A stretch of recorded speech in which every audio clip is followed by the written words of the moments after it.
Like if you're lost right now and you're kind of like stuck and you're like, oh, I have no inspiration. And oh my God, is this really like what's next? I always say, and when I went through my reinvention a couple of years ago and like this sort of like renaissance that really led me to write my most recent book, this was the question I asked myself. I was like, what was I doing when I was 8? Welcome to the Confident Podcast. I am Lisa Tarkington, your guide to mastering confidence in leadership. As a business and leadership coach, keynote speaker, and the founder behind the nonprofit Lead, I am here to equip you with the confidence, clarity, and strategy to create game-changing results so that you can step into your power as the person that you are meant to be. If you press play today, it's because you're ready for something bigger. Each episode, I'll bring you real, raw conversations and actionable insights that will empower you to redefine your leadership, reclaim your confidence, and transform into the unstoppable force you've always been known to be. This isn't just another podcast. It's your journey that we're on together. So buckle up and let's dive into this transformation. Hi, everybody. Welcome to another episode of the Confident Podcast. I'm your host, Lisa Tarkington, and today we are going to be talking about stop performing and start living, even when it disappoints people. So I want you to think about some questions. Do you ever feel like you're performing your life instead of actually living it? Or does the thought of disappointing others feel heavier than disappointing yourself? Or are you exhausted even though on paper everything looks fine? If so, this episode is for you. Today on the Confident Podcast, I am joined by the amazing Judi Holler. She's a best-selling author, keynote speaker, and a creative fire starter. Judy is known for helping people stop performing their lives and start living them with courage, confidence, and truth. And her book that I'm reading right now, Holler At Your Dreams, is a powerful invitation to come home to yourself. And I'm so excited for you guys to hear our conversation today. She is just so amazing, so many tools and tricks and tips to give to you guys, and so many mantras as well. So tune in and let's hear my conversation with Judy.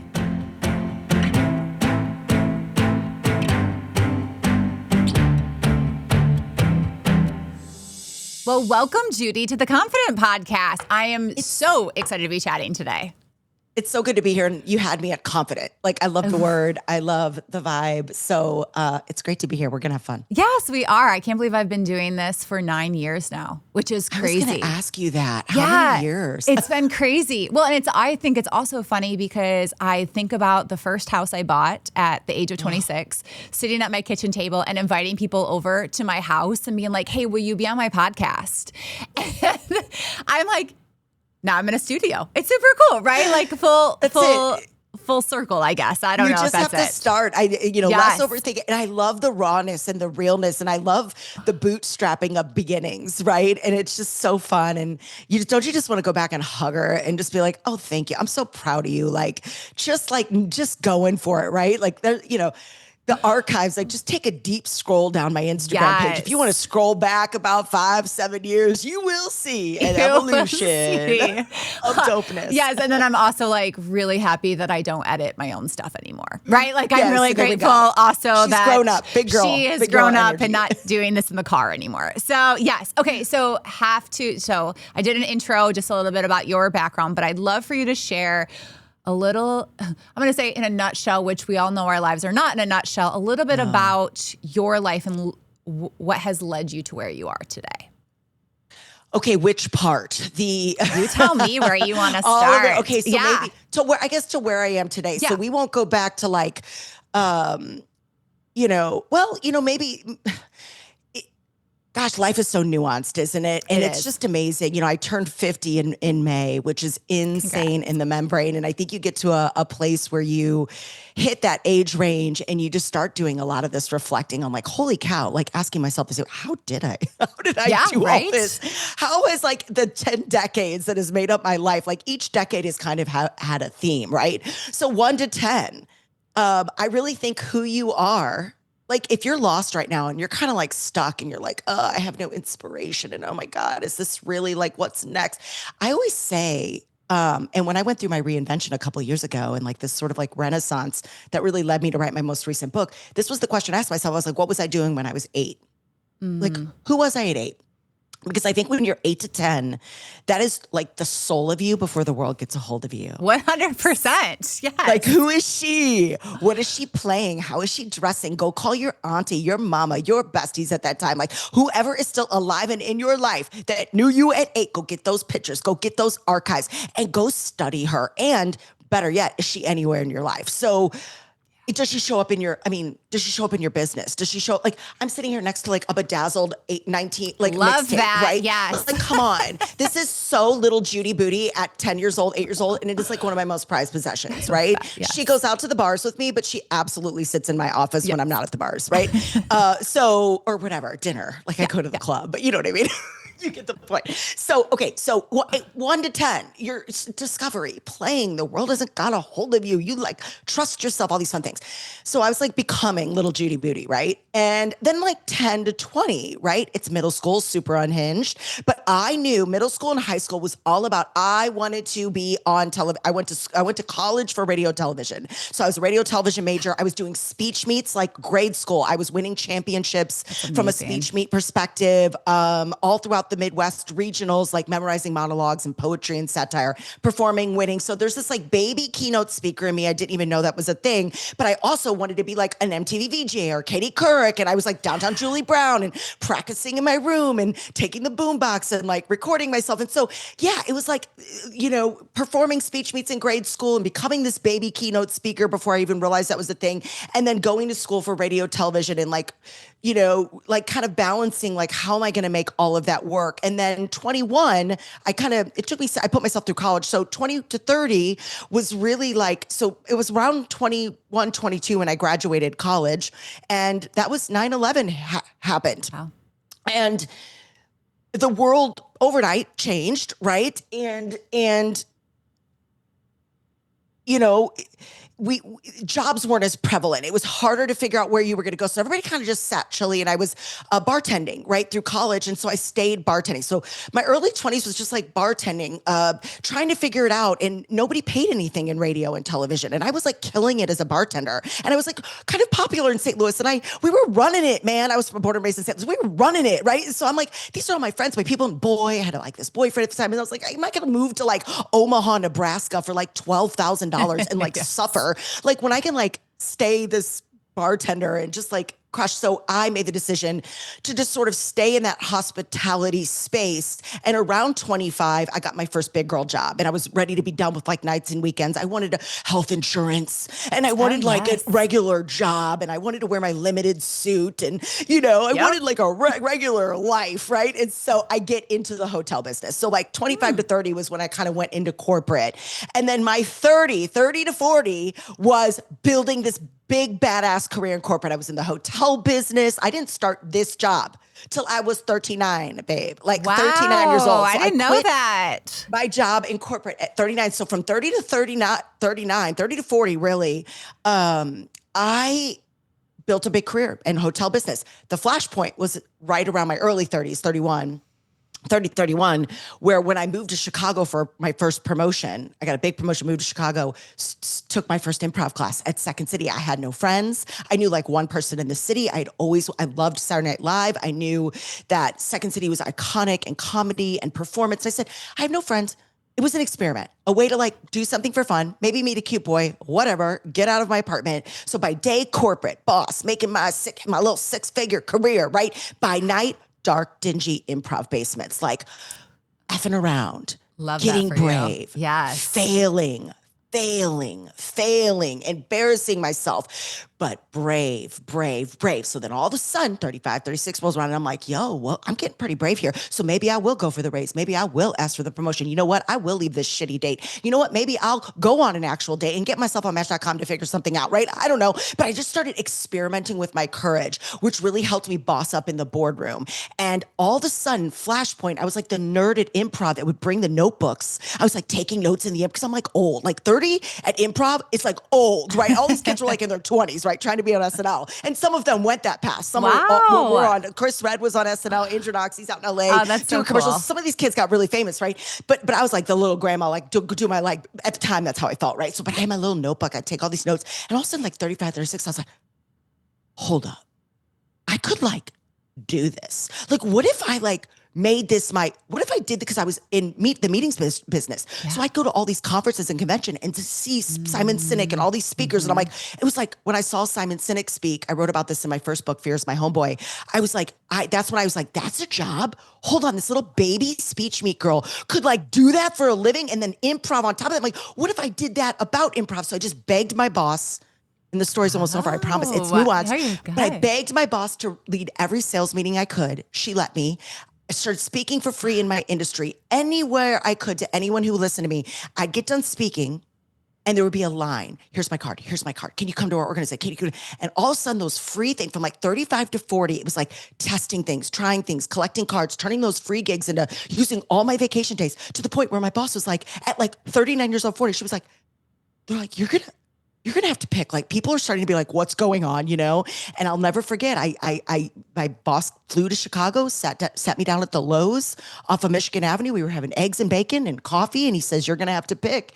And I said, he was kind of sent there to tell me either you're going to pick, and or it was kind of we're going to have to pick for you. Basically, shit or get off the pot, girl, go. And I said, okay, well, I don't pick you. And I called my boyfriend at the time, who's now my husband. I was like, yeah, I think I just quit my job. So they gave me until July 1st, 2016. And that was July 1st, kind of cool. Independence Day was my my first weekend as an independent. I was like, well, I guess I'm making my own money. Yeah. And it's been 10 years that I've been doing this. So my 40s to 50 has been entrepreneurship and courage and making the world a braver place, using the experimental ideas from the improv theater just to help people think differently about themselves. So again, and I can't wait. I can't wait to reveal where I'm going in my 50s, baby. It's just getting better. So it's fuck yes. Oh, I don't know if we can cuss in here. Sorry, naughty. But it's it just keeps getting better. But that's the evolution. And thanks for asking and letting me share. No, I love that. Well, also, I don't get to hear all of those things, right? When you are following someone and looking at their story, unfortunately, we're scrolling. Right? You're I want to know more of how they got to where they are, and also the journey, right? And I'm going to take us back to when you said you're 8 to 10-year-old. And I have this visual of myself.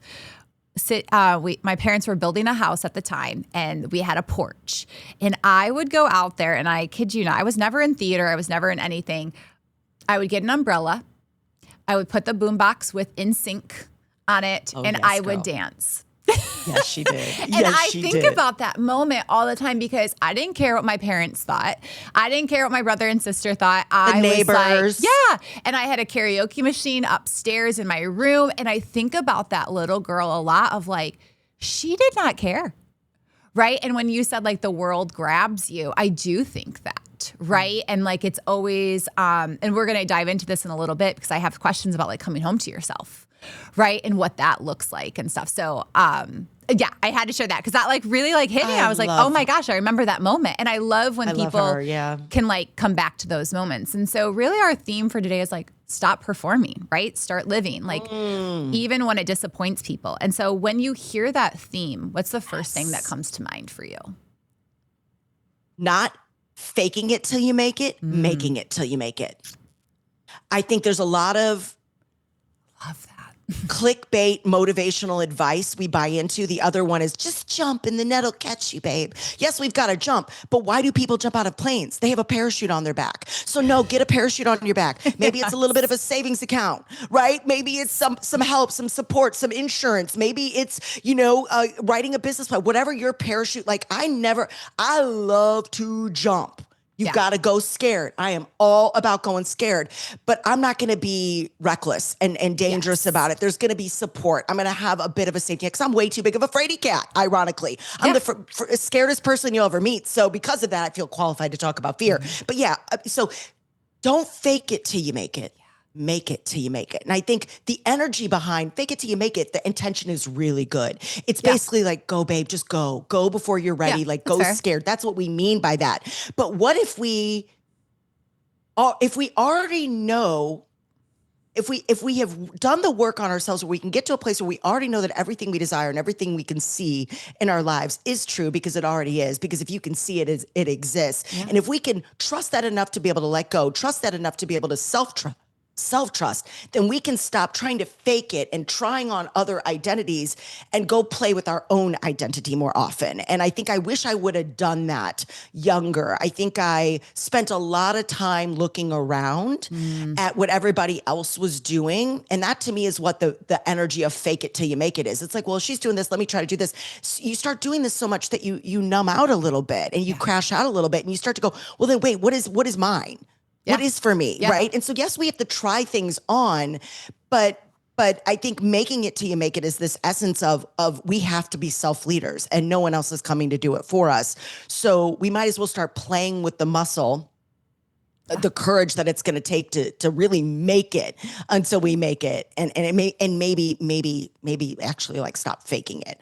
Because if you fake it too much, you start losing yourself. You start going, well, who, wait, is this mine? Yeah. Wait, do I really like purple?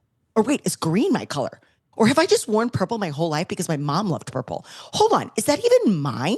Wait, do I really like this? Like, am I wearing this? You know what I mean? Yes. So yeah, that's my experience with it. So when you say that to me, that's what initially popped up when we think of performative culture inside and outside of corporate. It's like, yeah, stop faking it, babe. Let's make it. Let's make it. Well, and go find yourself. Yeah, and you make great points. And I think what came up for me when you were saying all of that is, when you graduate from high school, you're like, go to college. Well, at least it was when I was growing up. It's different now, but it's like, go to college, get the job, get the white picket fence, all of those types of things. And that worked for many of my friends. And actually, I was going that path, right? I did the corporate world and I actually loved the corporate world for a while. But it's finding coming home to yourself even when you disappoint people. And that's tough, right? It's like, how do I be true to who I am, knowing that who I was might not fit anymore. Yeah. And so when you look back at all these identities, right? Like you shared a lot of your 20s, your 30s. Right. Is there any part of it that you do miss, but know that you couldn't sustain any longer? Oh my gosh. I mean, there's a piece in the book about she can't come with. And it's one of my favorite pieces in the book. There's 365 ideas in this book, so I cannot tell you what page it's on. But it's probably in the section called presence, but because that was one of the hardest things I needed to face for me to step into who I was becoming and who I knew I was born to be, was this notion of letting her go, because I was like, oh my God, will she know everything we did? And if I have to, because what got you here won't get you there. Yeah. In other words, she's an important, like who you once were is a really important part of your life. All those failures, missteps, brave moments, the 8 to 10-year-old, the 20, the 30, all that. But she can't come with into who you're becoming. And I was so afraid to let her go because I was like, well, will she know we did it? Am I okay without her? Will we, all this hard work, how am I supposed to like just surrender her? And oh my gosh, and who am I without her? And so she was kind of like, these old versions of me were sort of like this safety net and this sort of like warm blanket that like made me feel really safe, but it also kept me stuck safe and just the same. So I sort of had to lay her to rest in a good way so that I could honor her and become even more. And so, yeah, I think you can honor everything you've done bravely to get you to where you are today. But at some point you have to say, okay, thank you. Next, here's where I'm going. And now I'm stepping into who I'm becoming. And that's not easy to do. And it's going to look different for everyone else. And that requires, just time, age, experience, all of that will help you do it. But yeah, I was like scared to let her go a little bit. Oh my gosh. Yes. Well, those are chapters of your life. Yeah, exactly. Yeah. And also to your point, it's like she got you so far that you're like, I don't want to abandon her. Is this rude? Like, how rude is this? Exactly. Like, I'm so rude. Like, sorry, little Judy. But it's funny. Now it's like, everybody called me, like, growing up. And Judy Booty was always the nickname. Judy Booty, fresh and fruity. And it's so funny. Like, I hid that side of and now it's funny, though. As I get older, Judy Booty's coming out even more. She's like the main person. So she's still very active and present in my life. I just no longer hold myself hostage to old ways of doing things or old mistakes and pain points and missteps that I made, right? Embarrassments, things that I got wrong or people that I let down. I'm like, no, my way of living, babe, does not have to be yours. It does not have to be yours. And I've stopped. The biggest thing I've done over the last 5 years specifically, which helps me come back home to myself, is I stopped outsourcing my power. I stopped asking everyone else's opinions about my life. People who, oh, by the way, love me a lot. that have been in my life since like the OGs, but have never built what I'm building, what I've built already in my head. They've never, they can't even see what I see because they are not me and they are not building the dream that I'm building. So why am I asking you for your opinion about? So I've just sort of like, I've leaned really into like source and intuition. Now I'm like, that's primary brain. If I am hype about it, if I am like, oh, I need that. Oh, I want to wear that. Oh my God, I got to write that. Oh my God, this is such a funny, I lean into that fast and hard. I write it down and maybe it becomes a thing. Maybe it doesn't, but that is soul.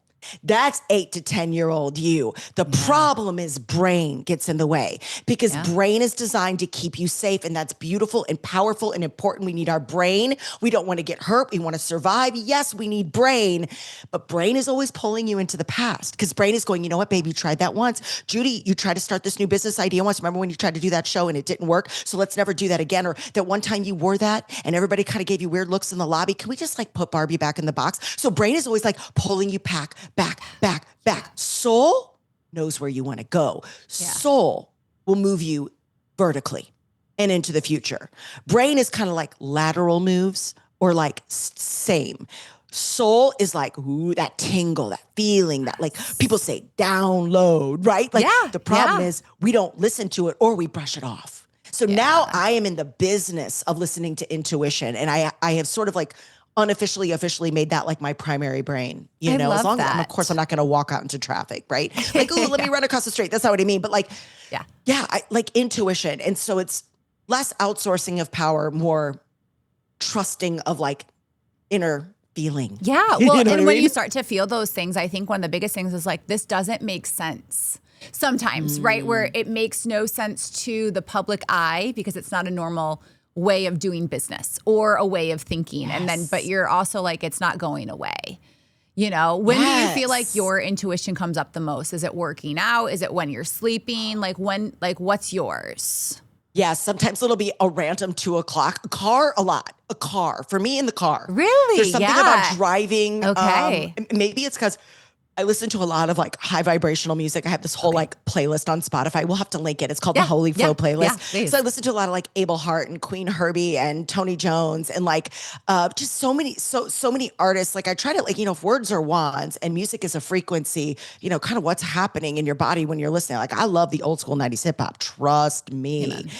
But if you really start to think about some of the words, I'm like, ooh, do I want to call that in? Like, so yeah, the older I get, I'm like, starting to sound like, I'm like, do I really want to like, you know, am I calling that in? So in my car a lot, walking, I take nature. So I do at least once a week. I try to just walk, no headphones, no tech, no nothing. Wow. Just me, soul source. So a lot of times walking. So I have my phone with me on D&D because I'll record voice notes. So I use the crap out of my voice notes because things will just drop in the car on walks. Those are two major places. Vacations, always showers. You know, think about these things I've just told you. It's when we're not plugged into the matrix. Yeah. And it's when we're plugged into just the state of being. Mm-hmm. You know, sometimes like sipping a Cadillac by the pool, you know, Cadillac margarita. I'm by the pool. I'm like, ooh, what if I did that? You know what I mean? So it's like, ooh, write it down. I have notebooks everywhere. Again, my notes. So, but I'm also awake. Like, meaning I have my head on a swivel. So I'm always looking for things. I'm always kind of playing with the universe. I'm always kind of playing with this playground and laboratory that is life. And I've always had that perspective on life. I really think I'm in like one big juicy laboratory. And I did this in corporate where I was like, what if we started looking at our sales meetings, these very serious sales meetings we go into? I'm like, what if this was like a laboratory? And we could like throw ideas up on because of improv, it was like a lab. And I'm like, what if we could just like throw ideas up at the board and just start like solving problems in more like experimental ways than feeling so serious about targets and goals and ROI and RevPAR and everybody's scared and fear and I'm like, what if what if we could like not make it a meeting, but make it a laboratory? And could we relax a little bit more and catch a little flow and maybe solve the problem we didn't even know existed in a way that is better than we could have with like all of these rules and these pressure related sort of processes and procedures, you know, we sort of dish out. And so, I think I live sort of in this laboratory, and I have my head on a swivel for the good and for the miracles that like sort of exist everywhere. And because of that, and because I pay attention to that, certainly in my 40s, I really started paying attention to it.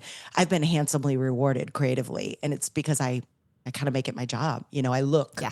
I look. I love that. I love that. So let's talk about something that you did create. This beautiful baby.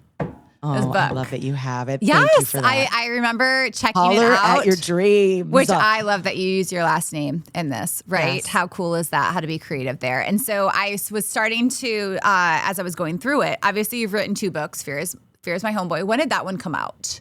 2019. 2019. May of 2019. Okay, awesome. And then Holler At Your Dreams. So I'm currently reading this one, and I was like taking notes of like, it's funny because I was trying to take notes, and then it was that moment where you're like, okay, but I want to across the podcast, but also I just want to read it for myself, right? Like it's like this. Yeah. So one of the things that you wrote, and we've kind of already talked about this, but you said it in the opening. You said writing this book brought you back home to yourself. And I have to ask, because I think like I was actually sharing on this podcast recently, 2026 is the year that I come home to myself. And I thought that was really great, that was awesome. The books, I'm like, well, that was meant to read. But where did there's no accident. Yeah, right? That is on purpose. Yes. And so when you said that, I'd love to know, where did you go? One way I find that my confidence continues to be at a high level is because I always am putting my health as a priority. And one product I include in this is ensuring AG1 is part of my daily routine. And I also love simple things. So every morning, I mix 1 scoop of AG1 into water, shake it up, and I've already checked off a micro habit for the day. AG1 simplifies nutrition in a way that actually works for my lifestyle. So instead of a pile of supplements, I take AG1 and I get multivitamins, pre and probiotics, and superfoods all in 1 scoop. And their next gen formula is even better. They've added more vitamins and minerals, all clinically proven to help fill common nutrition gaps. AG1 now comes in original, citrus, berry, and tropical. And if anybody wants to know, I still think the original is my favorite, but honestly, they're all so great. So experiment and see what you love. AG1 has over 50,000 verified 5-star reviews and comes with a 90-day money-back guarantee. For a limited time only, go to drinkag1.com/theconfident to get a free AG1 flavor sampler and an AGZ sampler to try all their flavors, plus a free vitamin D3 plus K2 and an AG1 welcome kit with your first AG1 subscription order. This is a limited time offer only available while supplies last. Again, that's drinkag1.com/theconfident. drinkag1/theconfident. Go enjoy it, and I can't wait to hear how it's helping you improve your lifestyle. To be able to come home to yourself, it's such a beautiful thing to be able to do. And I think we'll continue every decade. Yeah. I think every day we come home to ourselves in new ways, right? Because we learn new things. If we're doing life right, we're open and we're experimenting and we're trying new things and we're meeting new people and we're failing. But it means you have to lose her. And most of us don't have the guts to lose her. And to go through the dark night of the soul, to kind of go through it. People are like, what inspired you to write the book? I go, low key, the real answer to that question is I was so uninspired and so like, I don't know. I was just so sick of the like performative personal development space and felt like everybody was like talking at me. And if I didn't wake up at 5 a.m. with the green juice and a matcha and like 25 supplements and like a face mask, and then I'm like, I'm just a failure, right? And so it's like, I was like, what? I'm so confused and the world's shifting and everything's happening and this doomsday culture and oh my God, all this crap, right? And so I was just so like uninspired and kind of scared and just like I lost my voice because I had been outsourcing my power to what I call in the book a lot of money grabbers. You get to a point of career and success where these people start sniffing around you and everybody outside of you, these people outside of you who, oh, by the way, you can pay them to do this. So you start writing all these checks to people who can fix you. Here's how you scale. Here's how you get to the next level. Buy my course, take my this, get my coaching, bring this on, do this manager, do this. And then all of a sudden you start listening to all these people. Here's what I know. This is what's going to stick. This is how we do your keynotes. And all of a sudden you start going, you forget the person that got you to where you are today. And it doesn't mean we don't bring people into our lives, but never at the cost of like selling our soul. Because I got to this place where I started listening to all of these people around me, telling me all of these things that were great for me, that I was like, well, hold on, what do I think? Like, who am I? And so I had to like lose her for a minute. I had to kind of go dark for a little bit. I call it the cave. I went into this like creative and like sort of professional cave for a couple of years, which is really hard monetarily, right?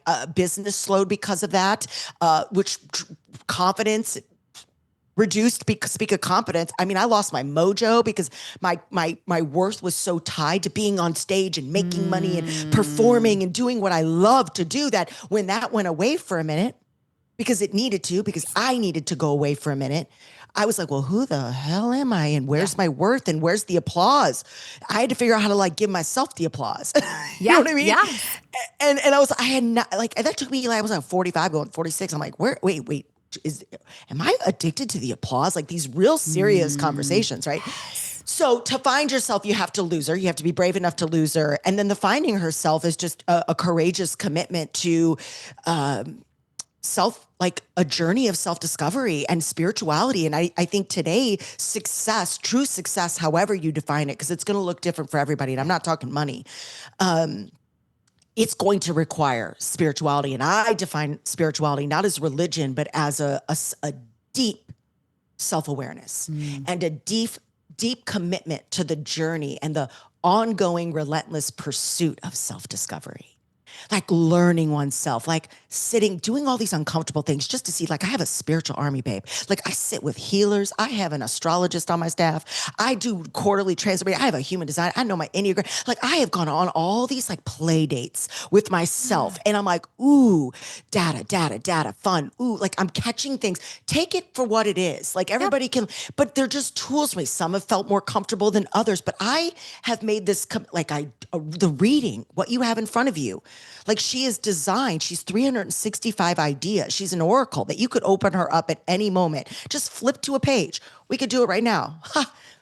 Here's your message for the day. Everyone listening, I just opened it up to what's meant for you will not miss you. What's meant for you will not, that's our message today. So if you are listening right now, just take a moment to recognize what's meant for you will not miss you.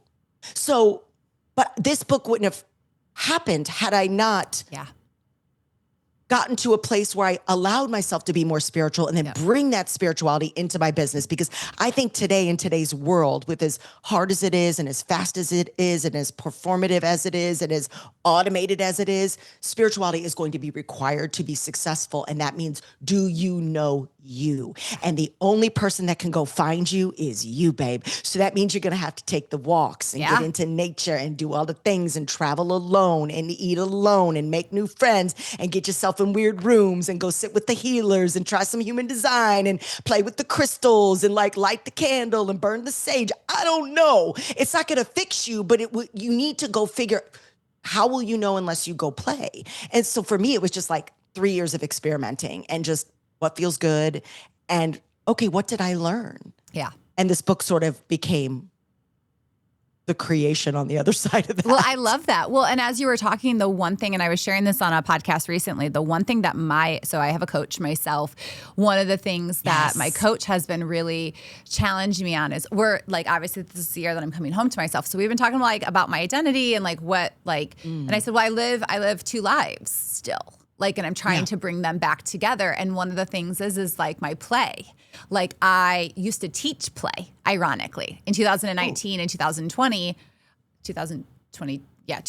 I taught play. And so then I lost her for a while. And it's been funny how like you even brought up play and like now I'm finding them in all the different places of my life is like the play piece needs to come back and like these different pieces, because you're right, like I am grateful for the courses that I've taken. Like, honestly, a lot of them have given me what I've needed, but I've also let a lot of the outside voices come into play because I was just trying to figure it out, right? So you're absorbing, you're figuring it out. And I think once you do that, then you also are able to say like, okay, that feels good now, right? Like now this makes sense. And then how am I going to like move forward? There was 2 that I pulled up. No mistakes, only gifts.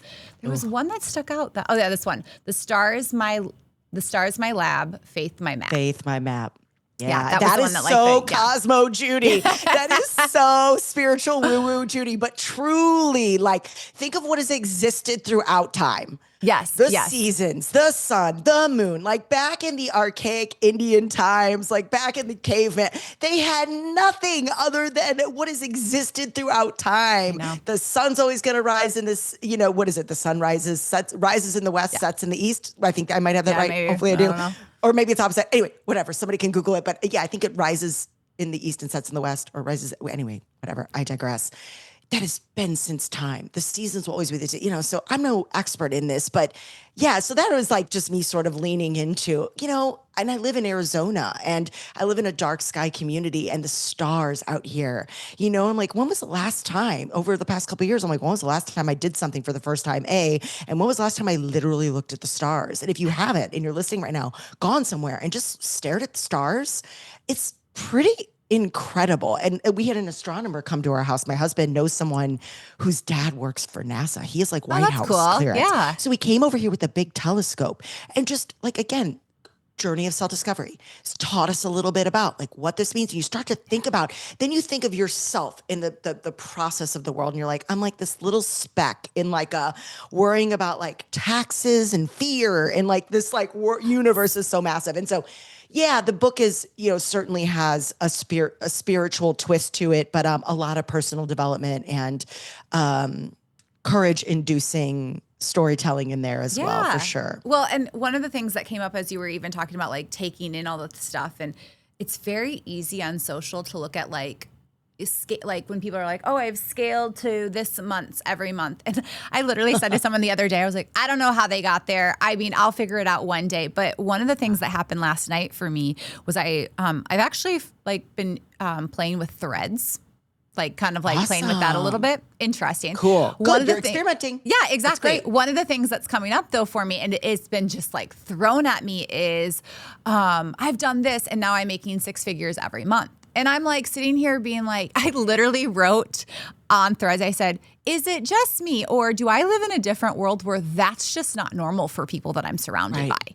Right. And I think then when I'm seeing it in my face constantly, my brain actually had to shut that off. I actually noticed that for a week straight, that's all I was seeing. And I'm like, okay, there's something about why I'm seeing that. And maybe it's because I'm like, that's not my reality. And that is okay. Also, that's not the reality of people that I'm around, right? And so I think for me, it also had to bring me back home of like, okay, back to like, I'm the steward of, I always say like, I'm a steward of God's work, right? Like I'm like, my business is like, I'm in charge of what he's given me and what I'm called to do. And that I will figure out as I go. But when you are staring at those things, it is so hard to be like, oh, and someone said the other day, like, well, if you're not making that, how are you surviving? I'm like, well, I'm surviving. So it's just like, it is crazy how like those are out there. And then that can really hurt someone's confidence when they're like, hey, I'm doing the work and I'm not there. And then you're just like trying to build that instant gratification versus like, I was talking about this the other day on a podcast of delayed gratification. Right? And how that shows up. But I want to share something off of that came out of your book. So page 29, you said, we don't hustle and stress, we hustle and flow. Okay. Ooh, yeah. So I have never heard, and when I read that, I think I read that 7 times. I'm exaggerating maybe a little bit, but I love to hustle. But I also love flow. That's same. I love to flow. Okay. But there has been so much that says like, hey, those two can't go together. And I love that you wrote that. And so I want to know, like, what makes you, like, see that hustle and flow can come together? Because that makes me so happy. Well, I think the hustle brings me flow. Right? Like you talked about, like, my Sales Tuesdays. I don't know. I think when you love what you do genuinely, the hustle feels like flow. Yeah. Does that make sense? Well, it does to me. But I'm also, in human design, I'm a projector. So I am not here. I don't know if you have done any human design work. So I'm a projector, but I thought I was a manifesting generator. And what it means is as a projector, we don't need to get into the weeds here, but it just means I don't generate my own energy. And my whole life, like I literally, when I had my first human design coach, I said, run it again. because you have to give your time a birth. I go, run it again. I'm a manifesting generator. I know I am. I want to be one. That's what I am. That's what I am. And she's like, babe, you were really born at 1:44 a.m. I'm like, yeah. She's like, you're a projector. And I'm like, well, no wonder things broke, because I was hustling to the point of like, here's what I got. The problem with it is my nervous system was so dysregulated that when I wasn't working, I did not feel safe. Wow. I felt like I was going to lose my business, lose my opportunities, lose everything. So I'm trying to be like everybody else and grind. So then I became resentful and miserable and hated my business and stressed out. And my husband's like, what's going on? I'm like, and then I stopped trusting and there was no flow. So I had to literally retrain so again, this is where the spirituality piece and the self-awareness is so important, because I'm like learning that about myself. That one thing about myself has changed everything for me, because now I prioritize a big part of my hustle, knowing my human design, because there is no one way to do anything in this life. There is no one prescription for anything, because you are your own unique DNA and you are created, yes, by the greatest artist of all time, God, which makes you the greatest piece of art of all time. So if you are a painting and a piece of art, there are no two paintings, there are no two Picassos alike, period, ever. And if that is the case, what makes up the layers of your canvas, and what sort of acrylics should go on there, and how should that look, right? And that's going to look, so I got to this place where I was like, well, now that I know my canvas and that I no longer feel jealous or behind or that scared to take a day off, because it's like, good for you, babe. Not for me.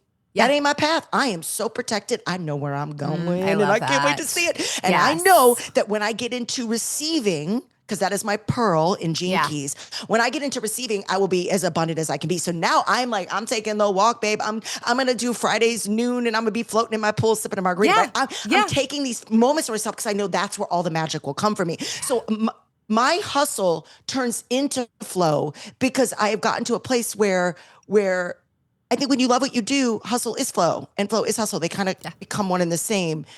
But that would not exist for me. I would not be able to sit here and talk to you about that had I not lost myself and had to go on, sort of been forced into this journey of like, why aren't things working? Why am I so bitter? Why am I so jealous? Why am I so resentful? And can we just take a minute for the people making the 100K months? Some people are, it's great. Yeah. Most people that are really aren't talking. I mean, they're just doing their lives and they're not selling you their course on how to make. There are, throughout time, there have always been scam artists. There have always been clickbait, clickbait, infomercial BS. And it's still the case today. And now it's just everywhere on social media and everybody's an expert. And same, my feed gets flooded with it too. Everybody's buy my course and I'll show you how to make $1 million a month. And if you're not making so I have 99% of the time, if something smells like a fish, it's a fish. So I just say trust self. And if you're getting like alert, there are a lot of scam artists out there in the culture of online content creation and coaching and stuff like this. And it's unfortunate because there's some really beautiful people out there doing great work. And I'll say one other thing to you. This happens in the speaking world. I will watch professional speakers post their #blessed, all my gigs in October. And you know how, and you'll sit there, and especially in my slower days where I was like, oh my God, what's wrong with me? And look at, he's got like 20 gigs in a month. And then you start to unpack it and you know what's, and I know this to be true in some scenarios where 40 of the 50, or not, that's obnoxious. So say somebody had 12 in a month, 8 of them are free gigs. They're promotional gigs. They're marketing things. So people are reducing. You don't really know. Yeah, you don't know the full story. 100%. You don't know. Yes. So we have to like unplug. Yes. The scroll is what sometimes we get so into the algorithm that we lose our own. And so I really just, I see it and I smile and I just block and bless, or I hide. I don't have a lot of professional speakers in my algorithm. And I always tell my friends, I love you guys so much. If you need anything, you need me to promote a book, share anything, just holler at your girl, like DM me, because I'm literally not watching anybody, because I just have to, I watch artists, I watch jazz, I watch breakdancers, I watch graffiti. I curate I do my best to curate my Instagram and my social media, because I am an artist, to almost liken itself to like a little museum. Yeah. So when I open it, am I inspired or am I drained? And so it's second something drains, or it's politics, or it's your silence is telling me everything. Hide. I can't. I can't. Love that. I have to protect Love that. My soul. And that's just for me. And I have to turn down the noise so I can turn up my soul. And so I challenge everyone listening to do the same if you get caught up in that, because most of it's fake. Yes. There are people that literally are lying. Well, and to your point, we were just at church on Sunday, and we're Catholic, so we were planning, like, we're working on like, what are we going to get for Lent? And I said to my husband that night, I said, what are we going to do? And he looked at me and goes, are you going to stop scrolling as much? And I was like, actually, yes, that is actually what I think I need, because I've noticed that that's what was consuming me, because I wasn't hiding things and I was doing that. And it was also, I wasn't protecting my peace, right? Like I always say, like, when you protect your peace, you protect your time, and, then that's your best friend, and that type of thing. So love that. That just made me think of that. The other thing that Can I give you one thing there? Yeah, one line? Yeah. If the devil can't stop you, he'll distract you. Yes, I love that. Yes. So write that one down. Yep. And just know every time. So I think about that every time. I'm like, okay, good point. Because this is a lateral move. It's not a vertical move in most scenarios. So I'm trying to go up. We're trying to go up. Right? Yeah. So I'm always thinking about that. And your fortune lives in your focus. Like what you focus on, you get more of. So it doesn't mean we can't engage. There's so many beautiful things that can happen here. But that's a way, whether distraction, social media, distraction, the scroll, distraction, addiction, distraction, shopping, distraction. Yep. There's a million distractions that can come at us. So I've never forgotten that. Someone shared that. I don't know where I heard it. I think I wrote about it in my book, but I've never forgotten it. And it gives me the courage and the confidence to say, ooh, not today. Yes, exactly. Or not this minute. Get to work, Holler. Go create something, right? And that's what we also said, like, I want to create more versus like consume more, right? Like that's what we talked about too. The other thing that you shared about like the human design of like, nope, just redo it. I have to share this story. So when we were pregnant with our son, I really wanted a girl. And someone told me like, hey, have you checked the Chinese like thing where you can put in like the information, it will tell you, and it's usually 99% accurate. And I was like, sure, because I so sure I was having a girl. And Josh, who works at our studio, can probably relate, because I texted him to also do it for their family. And I kept getting boy. And I was like, nope, redo it. And it was 10 different ones I did, and I got 1 girl and 9 boys. And the next day they called me to let me know that I was having a boy. You're having a boy. Yes, I remember Isn't being that like, interesting? But it's funny because I was like, oh, okay, and best thing ever. Right? Like best thing ever. And it's just, I love my son so much. And it's funny how, like, obviously God knew what I needed before I did, but also how funny I tried to control. Right? Like, and sometimes we get it wrong. Yes. Sometimes we know something. Like, I feel you on a soul level. Like, that is interesting, because your body, as a mom, you're carrying this baby. You're like, I know it's a girl. We could talk ourselves. Like, I have done this. Like, I know this is the business I'm building. I know this is. And then all of a sudden the universe sits you down. And, I've had this with multiple business opportunities where I'm like, I'm creating this or doing this planner, this. I've had so many business, air quotes, failures, but I just knew that was the thing. And then it's almost like God's source, sits you down and goes, actually, no, trust me. Trust yourself, but trust that no matter how this unfolds. But now you can't imagine your life another way. No, right? It's so funny how that all works out. Same. And also when you let go, right? Like I had this information and I wanted to control the information.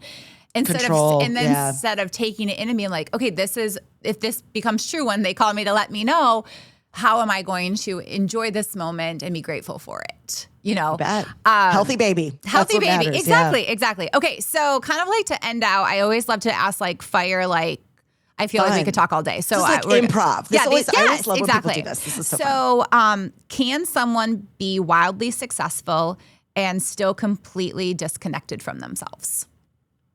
Yes. I think there's a lot of those people walking around the world. I don't think they're happy. Yeah. I think they're the people that are I think they're ups. I think they're bitter. I think they're jealous. I think they're resentful. I think they're all the people online hating on other people.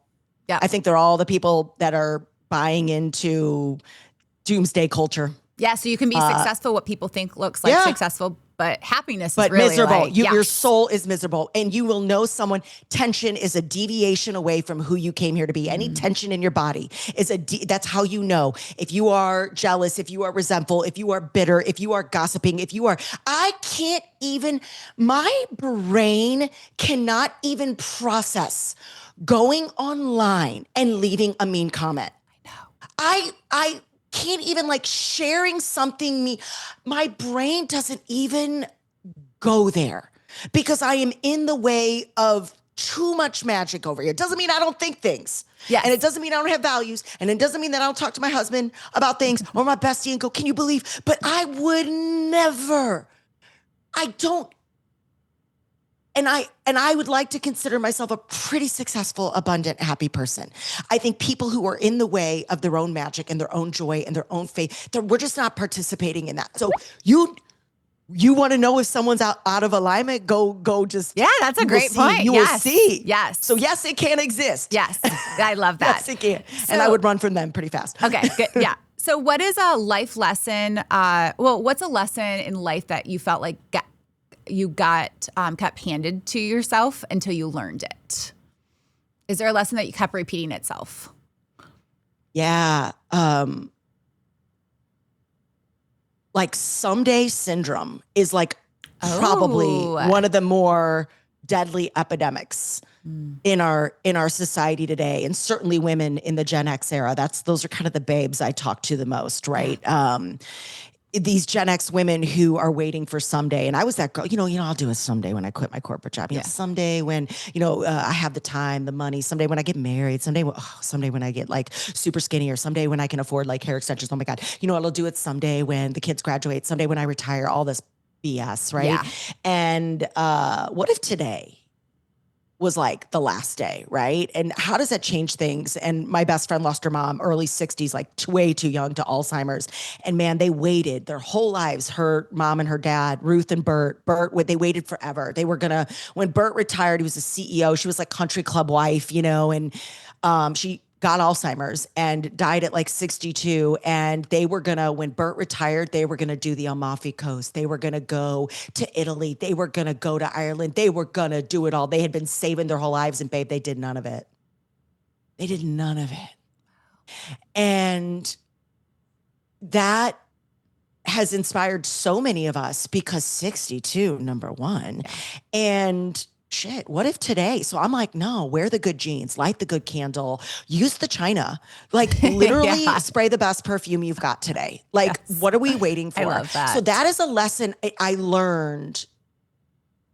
And I'm so glad I did, that has come up over time and time again, because I think I did a lot of, even when I was young, waiting, I'll do it someday when I get this job or have this boss, or, I'll do it someday when I have a little bit more money in the bank, or maybe when I have a husband, then I can like go be an entrepreneur. Now, I'm not saying quit your job tomorrow because you don't have a husband. You know what I mean? You got to be smart. You got to have the parachute. Yeah. But I think that's my lesson. That's my intuitive answer for you today. And I think the story of Ruth and losing Ruth very young, but also watching them not do all those things. And now it's awesome because Bert, so Sarah, they've got two boys. She was an only child. Her mom was her best friend and like her maid of honor in her wedding, all this stuff. But like now Bert is doing it with Sarah and Peter and their boys. So cool. And they like Iceland. They're doing Iceland this year. They did Africa last year. So he's doing it. But Ruth isn't. Yeah. And not that Ruth didn't have a full, beautiful life, but there were she probably took a lot of dreams to the graveyard. Yeah. Yeah. No, that's a good one. Okay, two more. What is your zone of genius? Enthusiasm. Ooh.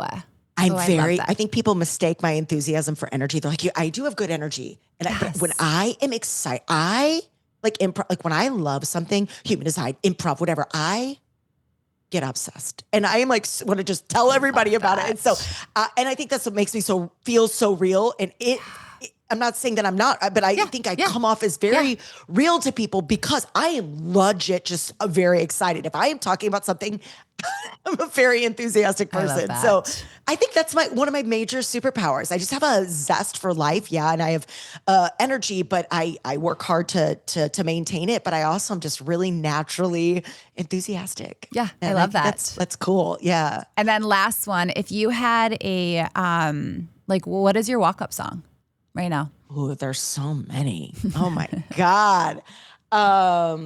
Well, I am so into Queen Herbie. So I love Queen's music. I don't know if we know her. We'll have to link to my Holy Flow playlist. Yes. So I would think anything by Queen. Awesome. But there is a song she just put out called Sensational. Oh. Sensational.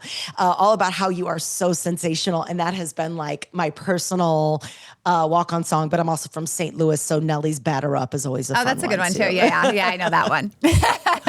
Awesome. Batter Up. Yeah, well, and I just like loved and appreciated everything that you shared. I feel like we could have talked for like another 2 hours. So thank you. And honestly, I know that the audience took away so many great things. I know I did. I felt like, okay, like what I felt in this book obviously came out with everything that you shared. And I mean, I'm halfway through it. And so I know that. Like, I also love that you just did this. And like, you're like, what's the page? Well, that's how you can use her moving forward. Right? She's a coffee table book.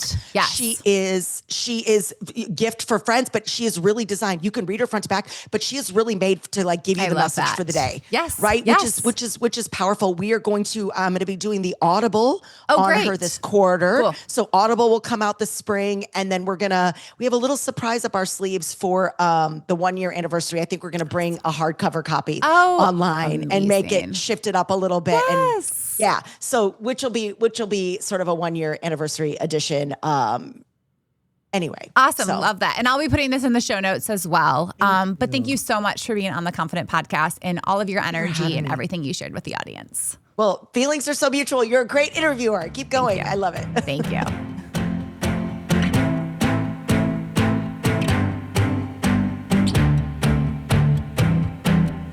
Well, thank you all so much for tuning into today's podcast. As you can see, Judy is amazing. There's so many great things that I've taken away from today. And I just love what she shared about her book and what we can do to really be honest with ourselves, even when that means we have to let go of old versions of ourselves and what people might think of us.